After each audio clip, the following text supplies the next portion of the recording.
Was that enough for you? We have a lot of chocoholics in this group. We hope you're happy.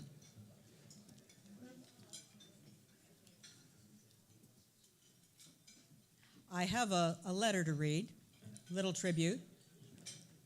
Because I couldn't come to this tribute to Gay, I felt I had to tell you about how, unknown to me, he got me into the newsroom. I had come to the Times after a 2-year hitch in the Army during the Cold War, where I was a writer for my Army Division's newspaper.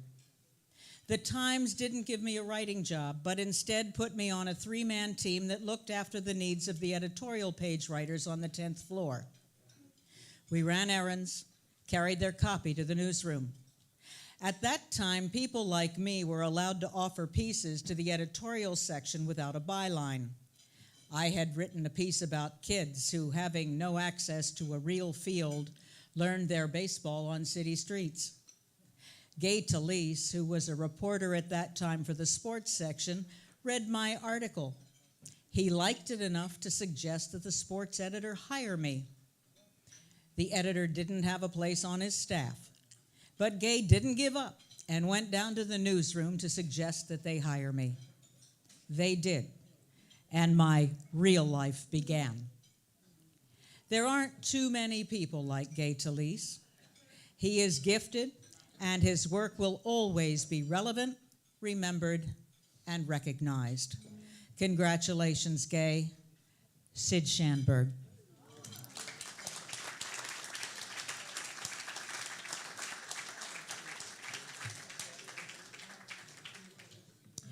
Well, we're here at the real fun part of the evening, and it occurred to me that I'm not really the best person here to introduce Gay Talese to you. Better ask someone who was back at the Times then. And you know, we have a lot of distinguished members of this organization. And this one is a distinguished member of the Silurians who himself won one of our top awards, the Peter Kiss Award, given not only for excellent writing and reporting, but also for mentoring others, for being a really great guy. I'm speaking of Robert Bob Lipsyte, a longtime sports reporter and columnist for the New York Times, a former ombudsman for ESPN. Bob was a finalist for the Pulitzer Prize in Commentary in 1992, and he won Columbia University's Meyer Berger Award for Distinguished Reporting in 1966 and again in 1996. Nice spread there. Author of 20 books, including the recent memoir, An Accidental Sports Writer, co-author of Dick Gregory's autobiography, and the best-selling young adult novel, The Contender.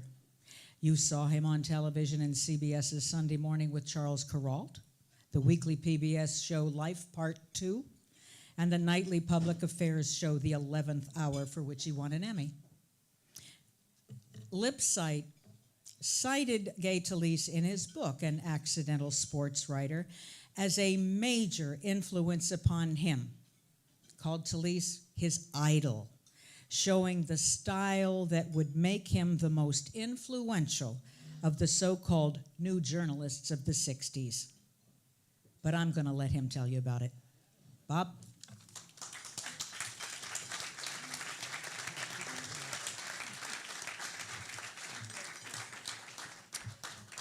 Whoever she was talking about, I'll take it.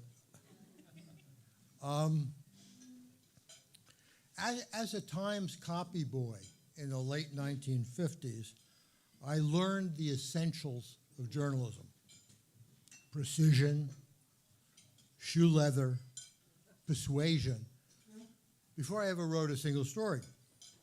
I learned them from Gay Talese. Well, actually, I learned them from fetching cocoa for Gay Talese. He often pulled night rewrite in sports, and he didn't drink coffee or tea. He would say, "I don't want hot chocolate, Bob. That's powder and water." I want cocoa cooked with milk. And this is how you tell them to cook it. He was very particular in his instructions. You know, he kind of wrote the same way, slowly, precisely, he says painfully. He would say later that writing was like passing kidney stones. Although it certainly never read that way. Well, most delis around Times Square just wouldn't make cocoa. And those that would wouldn't do it every time, and always required a great deal of begging. But I was on a mission because I knew that I could stand at Gay's desk while he drank his cocoa, and he would listen to my complaints, give me advice, actually read my stories, and encourage me to use the slack periods in my late shifts as copy boy to rummage in the morgue for ideas and to make long-distance calls on Times telephones. He also taught me, and others, I was not the only one, he was extremely generous with his time, how to be open to the half-hidden and the unexpected, then string those pearls of detail into elegant loops, as he did. Gay's choice of story, the forgotten, the honor, the ignored, the losers, was the closest a newspaper writer could come to being Steinbeck or Hemingway or Chekhov, my youthful literary heroes. Gay merged the grand sweep of fiction and journalism, little facts, to tell true short stories and later nonfiction novels. Starting as a sports reporter, Gay turned the so-called old gray lady into Technicolor. I still remember a lead from 1958 about an aging boxer. Quote, "Some old men will attribute their longevity to anything from clean living to shredded marijuana. But Billy Ray accredits his long life to street fighting, prize fighting, and women." Now, 57 years later, the utter banality of that lead attests to just how many of us slavishly imitated its details and cadences. But in 1958, it was totally revolutionary. Shredded marijuana, women, the New York Times. This was all really new. Gay was modern and funny without ever being snide. How did he ever get people to talk to him like that? The old cranks on the desk, are some of them here? No. The old cranks on the desk thought he made up his facts and his quotes. They couldn't quite appreciate Gay then. He was too glamorous, too handsome, too friendly. Nothing changes. He had to be some entitled Upper East Side preppy snot. Gay grew up above his father's tailor shop in a resort town on the New Jersey shore. He only got into the University of Alabama because of strings pulled by one of his father's customers. He was a distractible student. He was always looking for things that the rest of us missed. We cocoa-bearing acolytes were in mourning and in celebration when Gay, a former copy boy, by the way, when Gay left the Times in 1965 to become Gay Talese. In some ways, we felt he took all of us with him. But then, Gay was also showing the work ethic and the stylishness that would make him, as Betsy told us, the most influential of the so-called new journalists of the 60s. He would write for Esquire, what is considered the quintessential celebrity magazine profile. Frank Sinatra Has a Cold. And such bestsellers as The Kingdom and the Power, about the times, Honor Thy Father, about a mafia family, perhaps the first book, I think, to look at gangsters as human beings, and Thy Neighbor's Wife, a controversial book about the sexual revolution that nailed Gay's reputation as a participatory journalist.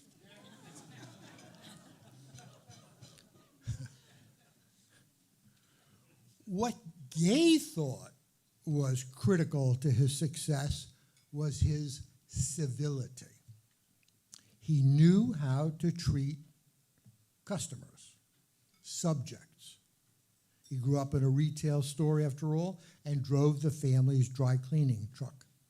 But I think the most powerful lessons he taught us, is still teaching us, were about dedication to craft, about close observation, and about casual bravery. Gay always took chances. He was willing to try and to fail with difficult subjects, which is particularly brave for somebody who writes as slowly as he does. And he maintained, I think, an almost lunatic confidence that he could walk up to anyone and get them to talk to him. And that hasn't changed at all for those of you who are here tonight. 50 years ago, Gay was a seasoned reporter of 33. Wow. Gay was a seasoned reporter of 33, a member of the Times team that covered Bloody Sunday at Selma, Alabama's Edmund Pettus Bridge, a milestone in the civil rights struggle.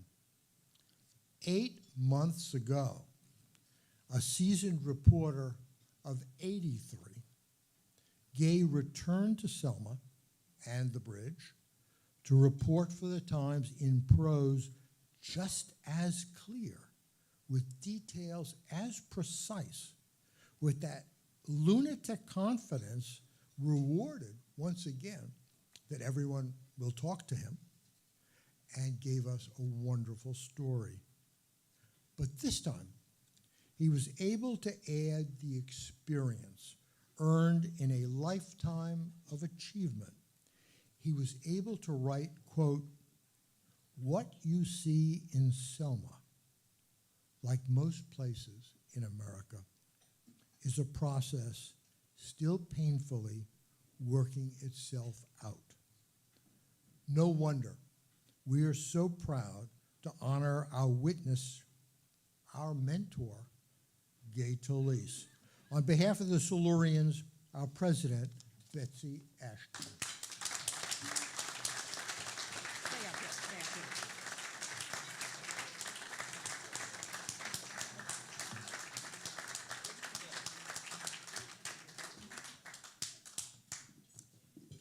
You are very lucky because Gay Talese has agreed to share some thoughts with you and then to take questions from the audience. The microphone, I hope, is in the hands of Mike Candell. Do you have it? Okay. But first, I would like to read to you it's beautiful plaque with the Silurians medal on it. And it says, "The Society of the Silurians Lifetime Achievement Award presented to Gay Talese. In newspapers, magazines, and books, he introduced a new narrative voice to the craft of reporting, becoming a major influence on generations of journalists. November 17th, 2005, Congratulations.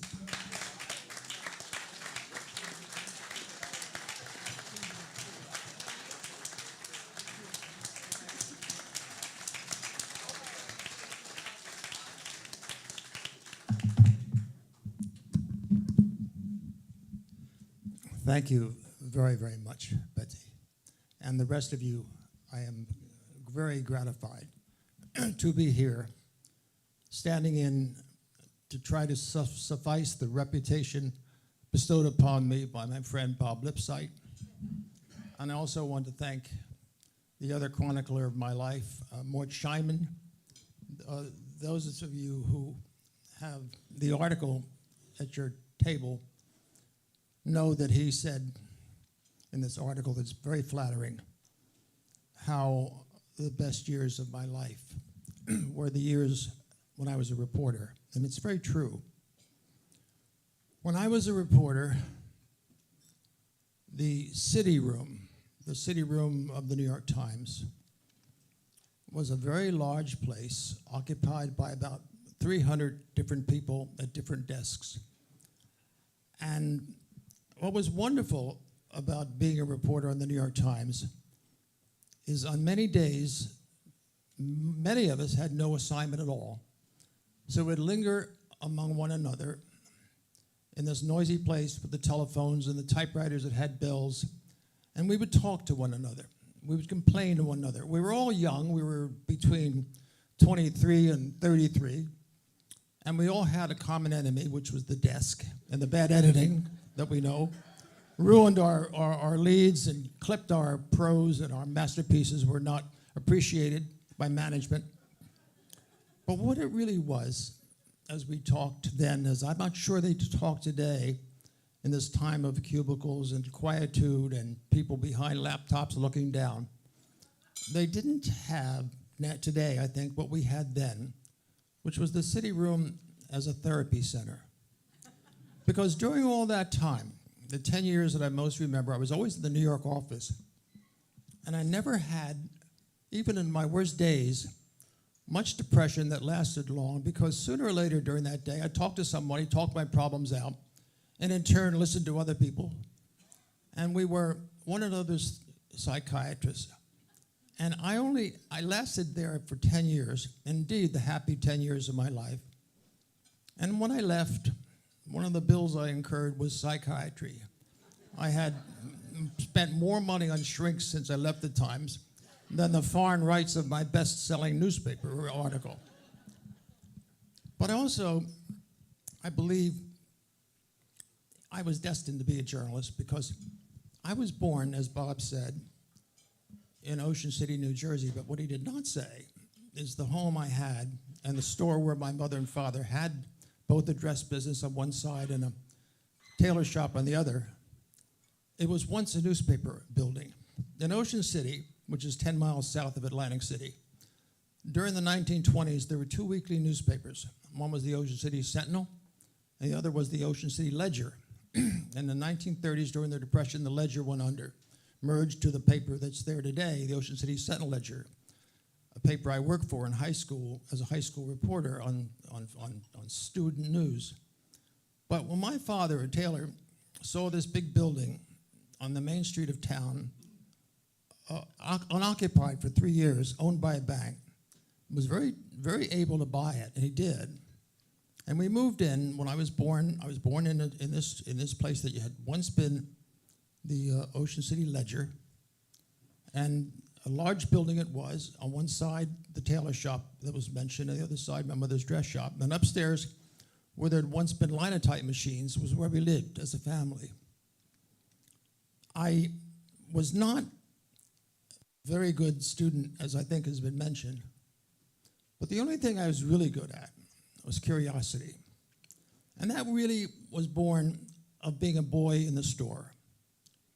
As a boy in the store, from age 11, I helped out after school, after parochial school, and I would help my mother in her dress shop by putting tissue paper in the boxes, and sometimes going out and fetching tea for her favorite customers in the afternoon. And I learned from her, because she was such a curious person, The Art of Listening. She was born in Brooklyn of Italian parentage, worked after high school for 4 years in Abraham and Strauss department store in Brooklyn, and she met my father at an Italian wedding in Brooklyn in 1928. This was the wedding where my mother's sister, Sue, was marrying a man named Nick Pileggi. Nick Pileggi is my father's cousin, both of them born in Calabria, which is the southern point of Italy. Nick Pileggi's father was a communist. My father was not quite a fascist, but pretty right-wing. And there are these two sisters, Catherine DiPaolo, my mother, and Susan DiPaolo, the sister. Susan DiPaolo would be the mother of Nick Pileggi, who later on would marry Nora Ephron, and stayed married for 23 years. But at this marriage, this became the meeting place of my parents. And after this Brooklyn wedding, my mother she was told she quit the store, the Abraham and Strauss store, and went with my father, and that's when he bought the paper and put in a dress shop. I was born in 1932, and for the next, till I got out of high school, I worked after school in the store. And what I learned, as any good journalist must know, is from my parents how to treat people properly. Bob Lipsyte made reference to that. I think you learn as a boy in the store something about being comfortable with strangers. Very important. People would come in, mostly on my mother's side of the building on a dress shop, middle-aged women with means, with deep pockets. They were the wives of the prominent people of the town, the wife of the superintendent of schools, the mayor's wife, the Cadillac dealer's wife. People who were a little bit hefty and didn't spend time at the beach during the summer. It was a summer resort, and rather strolled along the main street, Asbury Avenue, which was named after one of the ministers of the Methodist community, which Ocean City was governed by. No liquor to this day is sold in that town. But my mother had these customers, and she was curious about America and these women who were old line Americans, many of them born in the main line of Philadelphia and settled in Ocean City. She would learn, my mother would, about what more privileged people were like, what they were thinking. And this was during the war years, too. And there was a lot of emphasis on rationing and then. And I was getting, as an eavesdropping kid, not much taller than the cases of the store, learning about storytelling. Because these women were storytellers. My mother was drawing out of them these stories. And I came to see these women as chroniclers of the town, not short story people, but people that short story writers could make stories out of. On the other side, my father, craftsman, like a good journalist, did everything to a certain perfection or aspiration for perfection, if not always successful. So I learned the value of labor properly achieved, a hope that what he did with his suits, what I could do with my journalism, which is to write something of lasting interest that was structured, perfectly fitted, and looked good. As was mentioned also by this great man, Mr. Lipsyte, I went to Alabama because I could not get into another college. My father's affiliation with and friendship with Dr. Crow, who was the leading surgeon in our town, born in Birmingham, graduated from the University of Alabama Medical School, settled in Ocean City during the Depression, and when my father lamented how I couldn't get into college, I tried 7 or 8 colleges in the area, including Rutgers, which was the first to turn me down. The Dr. Crow said, "Oh, Joe, I can get gay in Alabama." Neither my father nor I knew where Alabama was, but it would have me, and that's what I most liked about it. It would have me. And so my mother and father drove me one afternoon in September of 1953, or 49, to Philadelphia to take a train. It took 17 hours to go from Philadelphia to Tuscaloosa, Alabama. And that began 4 other wonderful years. As an Italian-American, especially during World War II, I always was, in my own head at least, an outsider. Again, not bad to be a journalist and an outsider, because that's the perfect composure for, I think, a curious man. And also, one can see more than one side of a story. I had a really complicated life during the World War II years, because my father, the only immigrant who came from Italy, had two brothers who were in the Italian army. So as a schoolboy, sometimes going to the movies with my classmates on Saturday, I'd see during the March of Time, this was before television, but the news was, and I'd see these Italian soldiers losing in the war, being hauled onto trucks and driven away in the dust. And I thought I'd be seeing my uncles, my father's brothers, one of these times. I thought they were very much likely to be, and they were, POWs during the war. So the war to me, as an outsider in this Protestant town of Ocean City, New Jersey, was another way of getting a different view of an international event, the war. Seeing it through the small lens of a boy above a store whose father was gracious and patriotic in the daytime, but once the store was closed at night, 7 o'clock, mother and father would be upstairs, he listening to the war news, and both lamenting or being very concerned about the invasion by the Allies in 1943 and 44 through the very village my father came from and my mother's ancestors were also from. So I could see and recognize in myself a defensiveness. For people who are defensive or shy and curious, journalism is the perfect occupation. I went to Alabama, graduated as a student in journalism, worked on this college newspaper as I worked on the Ocean City Sentinel-Ledger, the merged paper, when I was in high school. And I made a fortunate connection with a fellow student who was at Alabama during the 4 years I was. He was from Mississippi, a little place called Ackerman, Mississippi.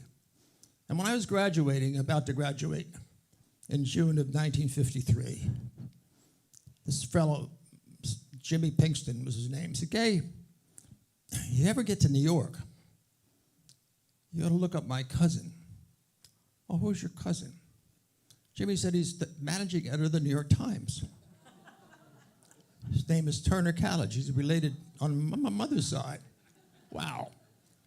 So after I graduated and settled for a little while with my parents, I took a bus.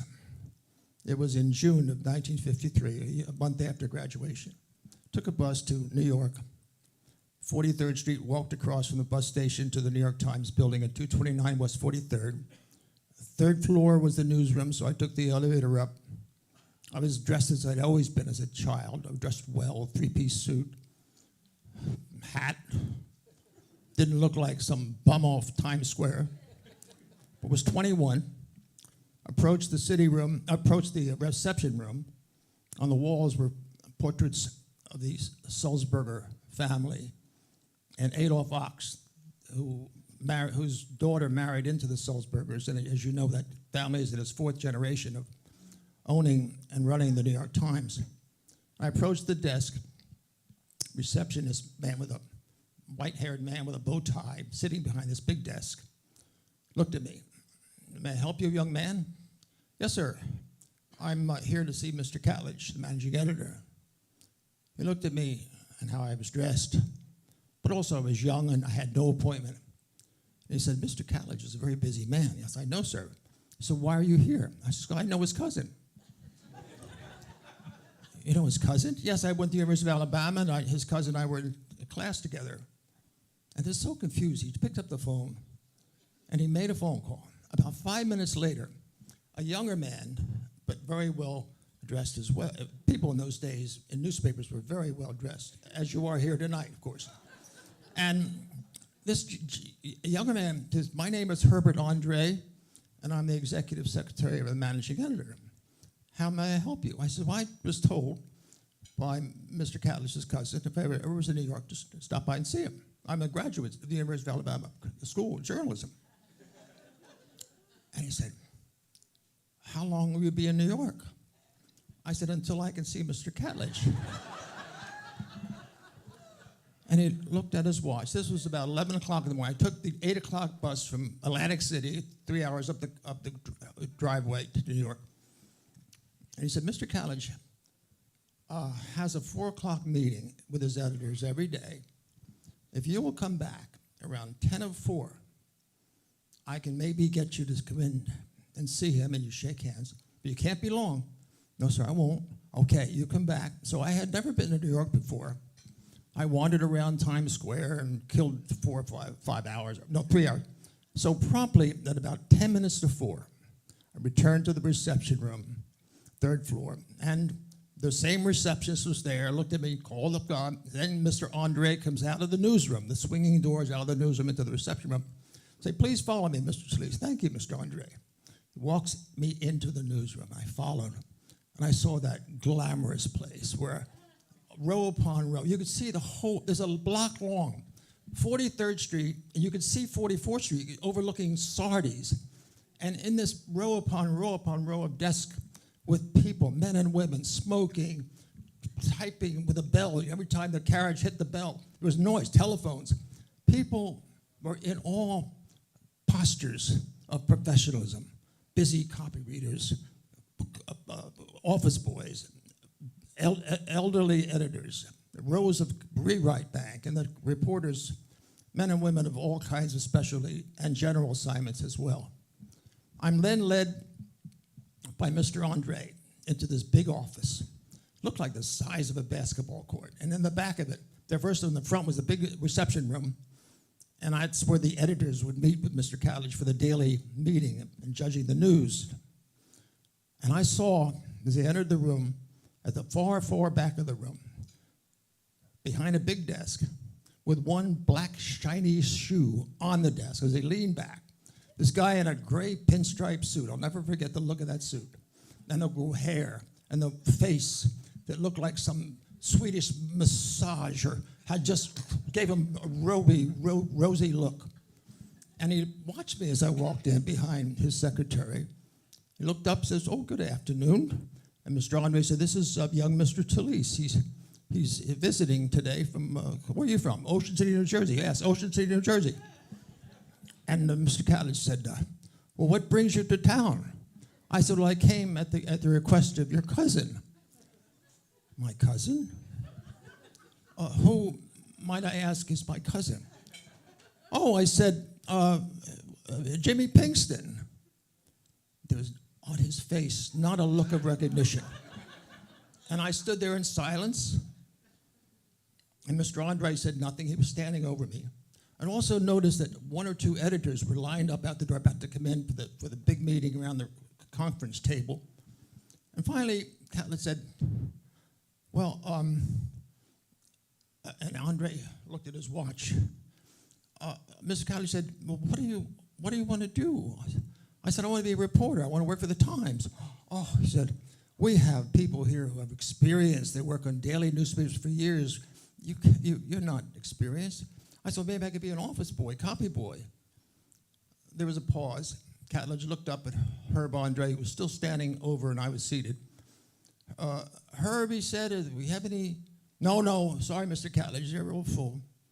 Finally, Catlett said, look, Mr. Andre will get your name and phone number. And if anything happens, anything opens up, we'll let you know. Oh, I said, thank you, Mr. Catlett, and thank you, Mr. Andre. And I was escorted out, past the reception desk, down the elevator, over to the Port Authority bus station, 3-hour ride back to Ocean City. Thinking, that goddamn Jimmy Pinkston, what a fraud. What embarrassing, what a terrible thing. 2 weeks later, in my mother's dress shop, there's a phone call. Gay Talese there. My mother hands me, Gay Talese, right here. Gay, you have a phone call from New York. Oh, I'm on the phone. I'm Mr. Andre, remember? Yes, sir. Well, when do you think we have an opening? When do you think you can begin a job as a copy boy? I said, today, I'll come down. No, you don't have to come today. Why don't you come 2 weeks from now? Oh, okay, Mr. Andre. So 2 weeks after, I'm packing my little suitcase, and I'm going to New York, and I rented an apartment on West 12th Street, a furnished room, and I began my career as a copy boy. And I thought years later, why did I get a job as a copy boy? Not because I knew Jimmy Pinkston, his cousin. I thought probably because my father's tailoring helped me. Making a fine appearance. The Italian phrase is bella figura. Maybe that was it. Well, maybe it wasn't it, but it began my career. It began the happiest time of my life. Thank you. Now, Myron Candell will have questions. Thank you. I'm Mike Candell, and I think I go back with this guy longer than anybody in this room. We were copy boys 60 years ago.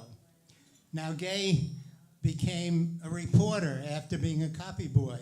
I only became a copy editor. But we were still friends.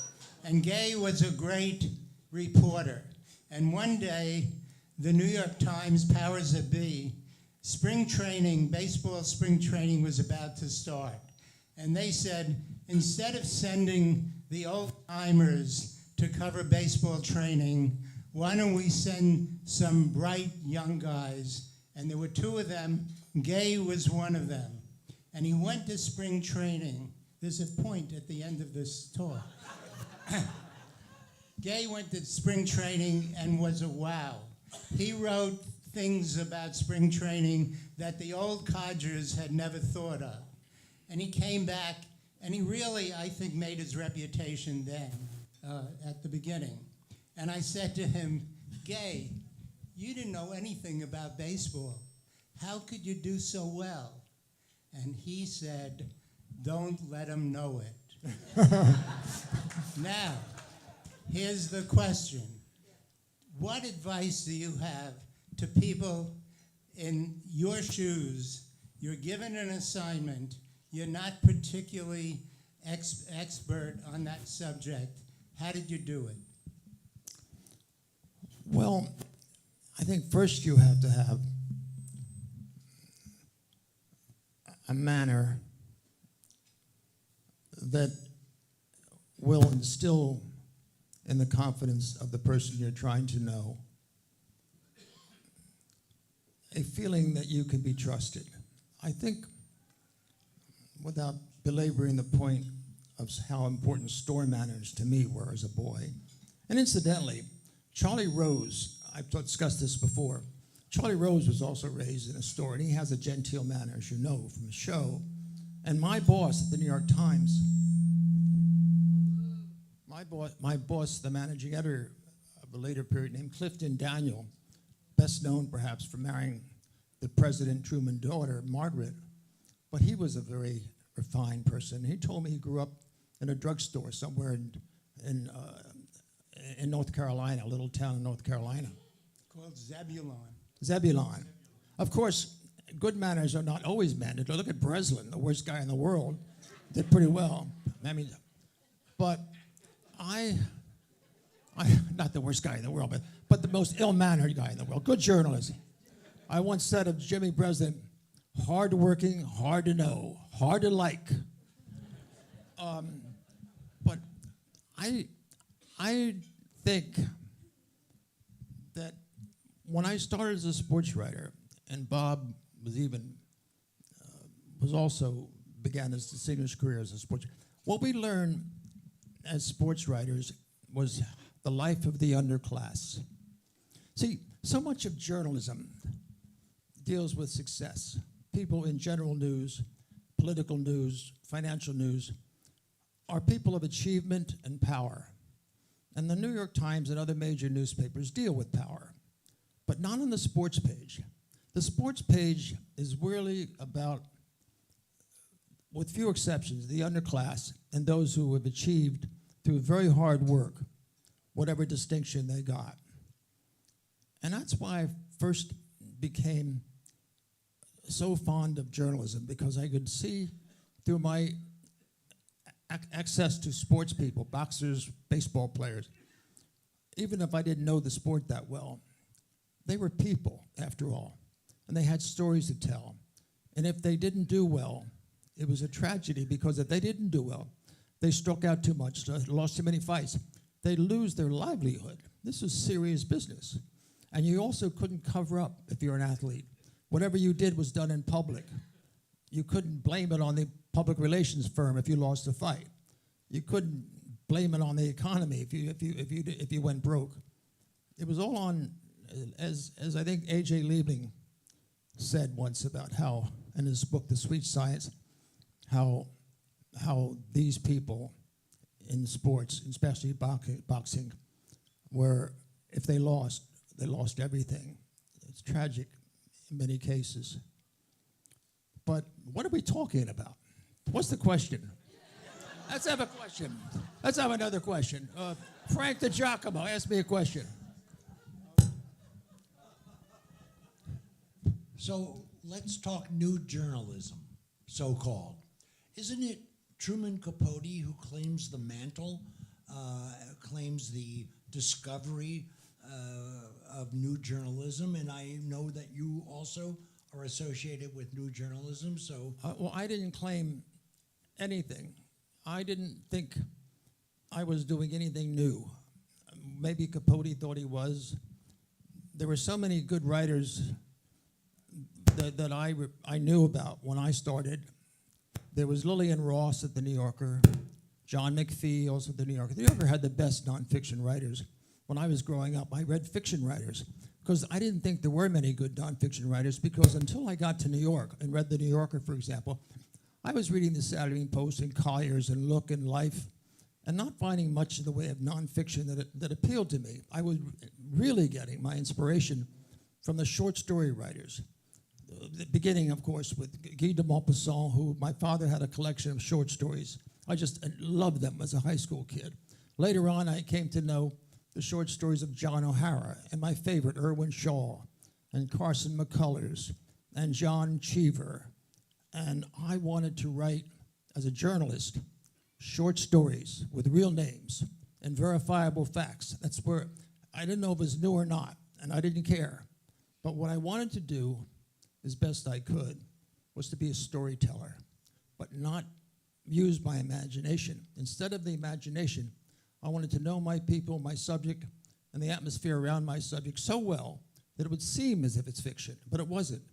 It was, as was said before, the result of legwork and effort and perseverance and patience and affection, too, for your subject. You can't, I never wrote about anybody I didn't respect, and I've written about some pornographic, gangsterish, I mean, I read some really low-level characters, but I had respect in a certain way for them, or I wouldn't bother writing about them, because writing, as it has been said so often, is hard for me, and I'm not going to waste my time writing a hatchet job on anybody. But what I do feel today, nobody asked me this question, so I ask myself this question. What's the difference between the journalism that I practice with some of the people in the room? Many people worked when I did. And what do I see in this new generation, some 3 generations from when I worked?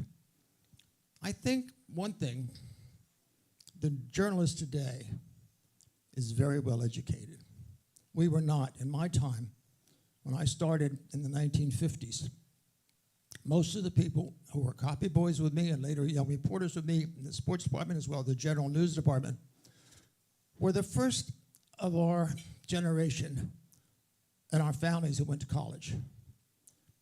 We were the underclass. And we had, without being cynical about it or overly disaffecting about it, we had a sense of being outside looking in. A certain skepticism, especially toward power, because so many of our parents, our Jewish parents, our Italian parents, our Irish parents, our African-American parents, were abused by power and didn't have much to say at that generation about their circumstances.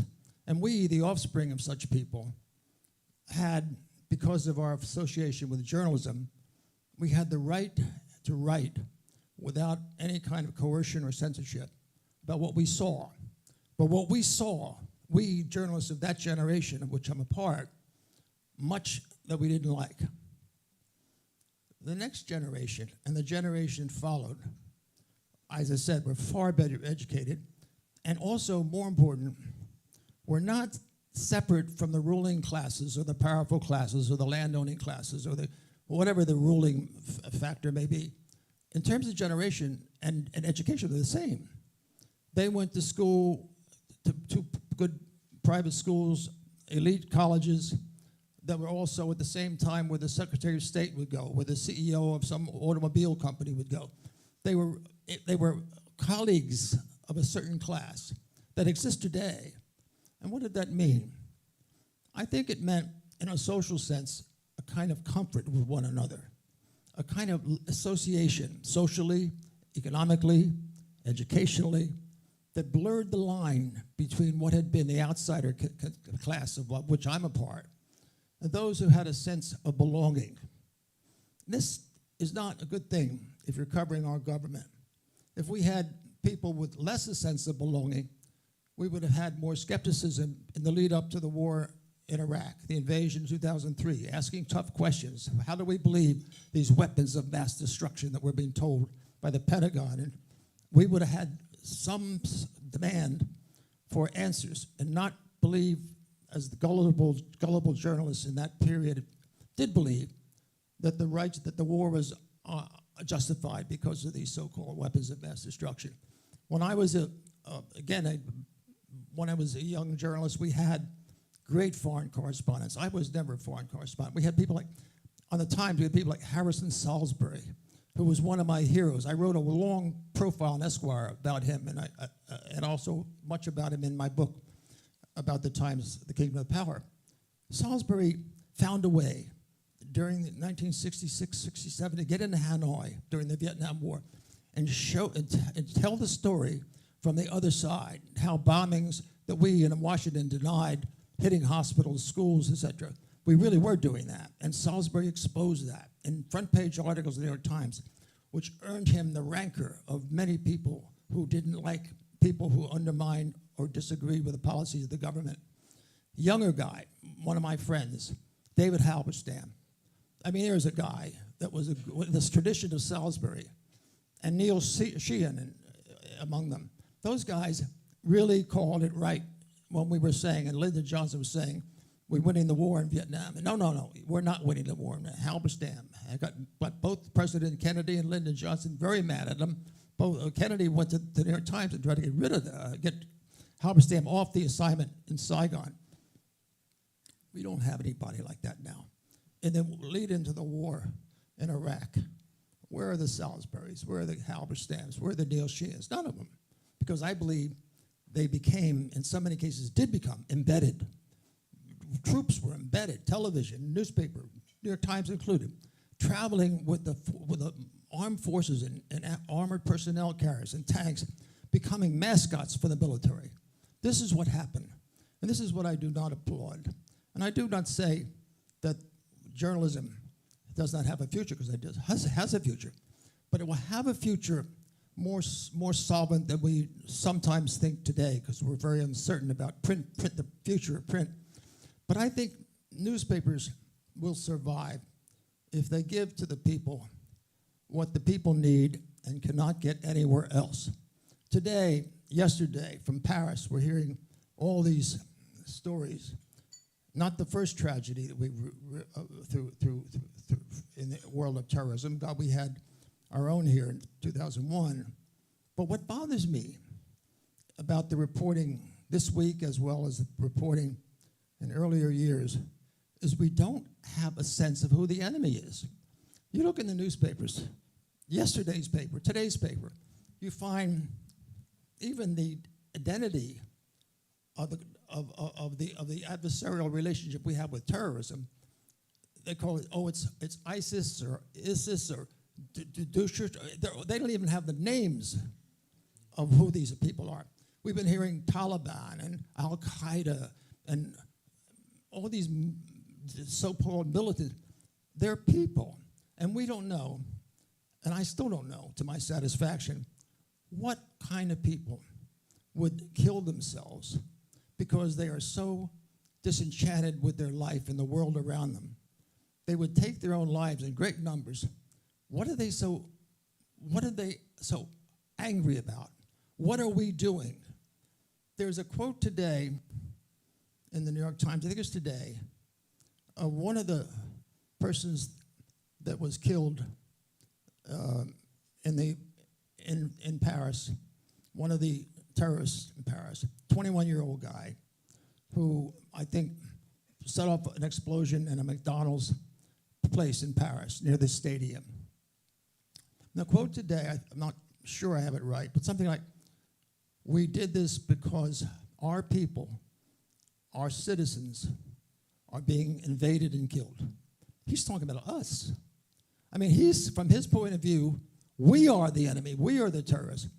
And you know, when I was young and went to Paris in the 1950s in Europe, we Americans were loved. All over the world, we were the triumphant people of World War II. All people respected us. But now it's not true. In my very senior years, my country is not loved. Even though we are surely doing something wrong, we don't really, as reporters, address it. We're so in support, especially in the aftermath of 9/11, we're so worried, I think, as journalists as well as others, of seeming to be unpatriotic. And what I think 9/11 really did was a great disservice to journalism, because it restricted our sense of criticism. We couldn't criticize because, after all, we're worried about terrorism and our government protects us, just like those soldiers, those journalists that got in these weapons, these tanks in Iraq, and they were embedded and they owed their lives to these soldiers. And that's we were on the wrong side as journalists of the war, because we should never be embedded. We should be critical of the government, critical of the army, and question the strategy. This is too long a speech, but I'm sorry. That's the way I feel. Thank you.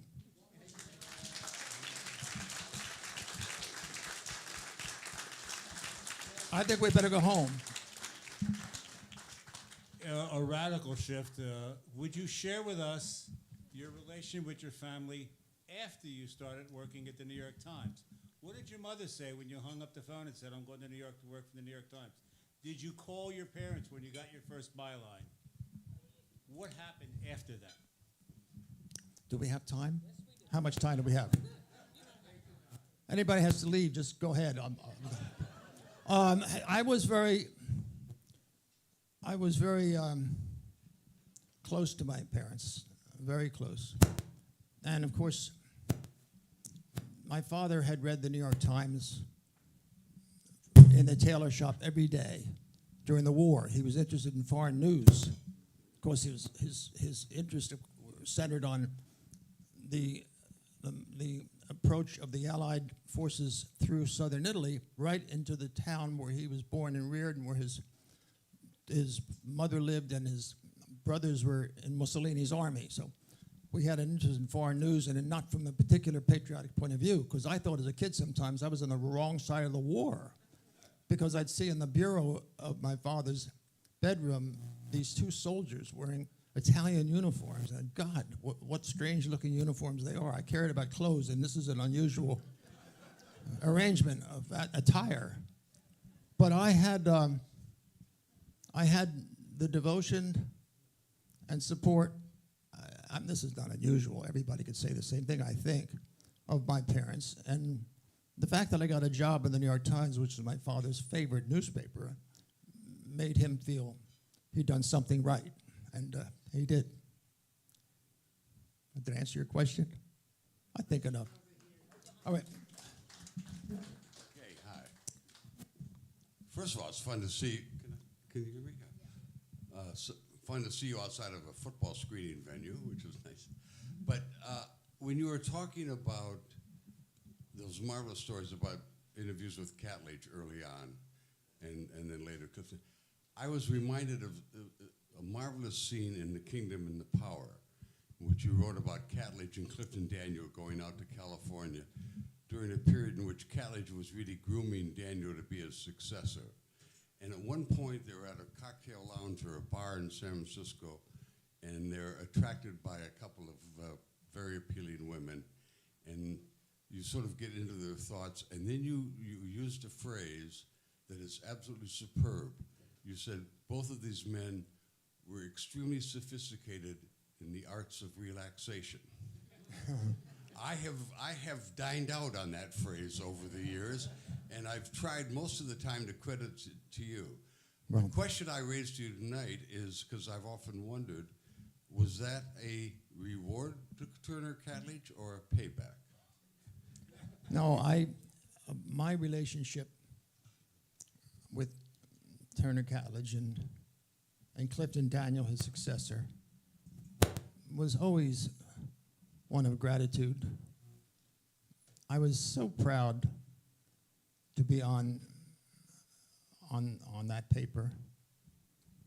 I believed that it stood for, I believed this, that I remember in my early days, one day I stood in front of the newsroom. I looked around at all these people, hundreds of people, reporters and copy readers and the other factotums and associates. And I thought, in this room, per square yard, there are fewer liars than any room of comparable size in New York. There are fewer liars here than in the political spheres of our country, or the business community, or even the religious community, and certainly the political community. And I thought, how lucky I am to be in a position to be partaking in an occupation that tries to get it right and tries not to support lying. And when we do find liars, and we do have liars in journalism, in my own paper, I guess the most flagrant example would be Jason Blair. And what was great about that story, it wasn't that the Supreme Court or the mayor of New York exposed this. It wasn't anybody that was reprimanded from outside. It was from inside the city room. Inside, the reporters and editors and copy readers did not tolerate it. And what do? They not only got rid of this reporter, Jason Blair, they got rid of the top two editors on the paper. Howell Raines, the executive editor, and Gerald Boyd, the first African-American managing editor, he too got booted. That is what I loved about journalism. It took care of its own, and if you dared deviate from the best policies of the paper, it's your colleagues that are going to drive you out of the temple, and I love that.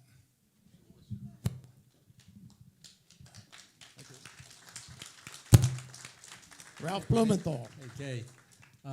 You are a famously close reader of the New York Times. I think you probably are as slow a reader of the paper as you are a writer, which is good. I think I read once you spend 4 hours a day reading the New York Times. What do you see today when you read the Times that carefully? How do you compare it to the Times we worked on? What do you think? The question is, how do I see the Times that I read today compared to when I worked on it? Well, I answered part of that, but I read from page one right through the paper. I also read the Wall Street Journal now too, and I think both are wonderful papers. What I most like about the Times, though, are the writers who specialize in culture. There's one, Anthony Tomasini, writing about music. I just am enthralled with his knowledge. His knowledge, I never finish reading what he writes without admiring and sometimes rereading. I guess I like all the sections with some doubt about the book reviews. And I'll tell you, I must acknowledge that I'm not all forgiving. The other night, I was going to a movie downtown, and I saw a book critic. Oh, I don't know, I guess I should not. I'll mention names, why not? At my age, who cares? I thought Christopher Lamenhaupt was the top book critic in the 1960s into the 70s, I believe. When I published The Kingdom of the Power, you know, in book publishing, there's something called a pub date, and usually the critics wait for that date, and they either praise you or lambaste you. This guy, Lehmann-Haupt, goes a month before the book is even in the stores. He's tearing it apart. And I read the review. Jesus, there are no other reviews. I called my editor, a guy named just Bob Tannenbaum. I said, Jesus, Bob, this kills our book. He says, you know, gang, I think you're right. I said, what helped me? We have here a little savior by the name of Mort Scheinman. He worked for Women's Wear. And there was also a reporter on the New York Post, a columnist, named Murray Kempton. I don't know if any people know. Oh, yeah. Well, Murray Kempton. When Murray Kempton read this Lehmann-Haupt review, he wrote a column in the New York Post, and Mort Scheinman interviewed me in Women's Wear. He was the city editor, were you not? And they both took issue with the wisdom of Lehmann-Haupt and got me a lot of publicity. And it started a whole controversy. How could the Times do this to its graduate student here? And it started the book as a content and made a bestseller out of it. So I must. But of course, the next time I wrote a book, Lehmann-Haupt killed me again in the mafia and dining his wife and unto the sons. I finally went to Joe Lillyville. I was long gone. But Lillyville was the executor. I said, listen, Mr. Lillyville, I don't want this next book to review by Lehmann-Haupt. I got 4 bad reviews is enough from this one guy. So they gave me to somebody else, and they gave me a bad review there too. So that's that. Listen, I bet people want to go home. One more question. One more question, okay. How would you cover the presidential election and what I regard? How would you cover the presidential election and what I regard as this ongoing war to convince people that the government is the enemy of the middle class and the working class? I don't think I can give you an intelligent answer to that. I have one thing I never wanted to be and succeeded in not being was a political reporter. In fact, when I was a reporter, I didn't even want to be on the front page. I thought the trick is to write subjects or to try to choose your subjects and convince the editor there's a story there and make that, whenever possible, a story about a somewhat, if not unknown person, a person that's not newsworthy. I wanted not to write about, when I could avoid it, people who were in the news. My particular ambition was to write stories about people who, were it not for me, those people would not be in the newspaper. And moreover, if I wrote about them well, they would get an obituary because I'd written about them, and otherwise they wouldn't. And that's why my first good story after I left the Times was about an obituary writer called Mr. Bad News, which I think was one of the best things I ever did, much more than Frank Sinatra. But I didn't ever want to be a political reporter, but I was forced to be one for about 4 weeks. I was sent, after I'd been doing feature stories and getting a bit of a reputation, I was sent to Albany. This was somewhere in 1960, and the governor was Nelson Rockefeller. And I hated Albany, and I hated the fact that this way the stories were written from Albany were formulaic. They couldn't write about people. You wrote about, today, 43 bills were passed by the Assembly. And you couldn't tell what was behind every bill, because every bill that's passed or not passed, there's a story. There are people involved in a bill. I never could get to do it that way.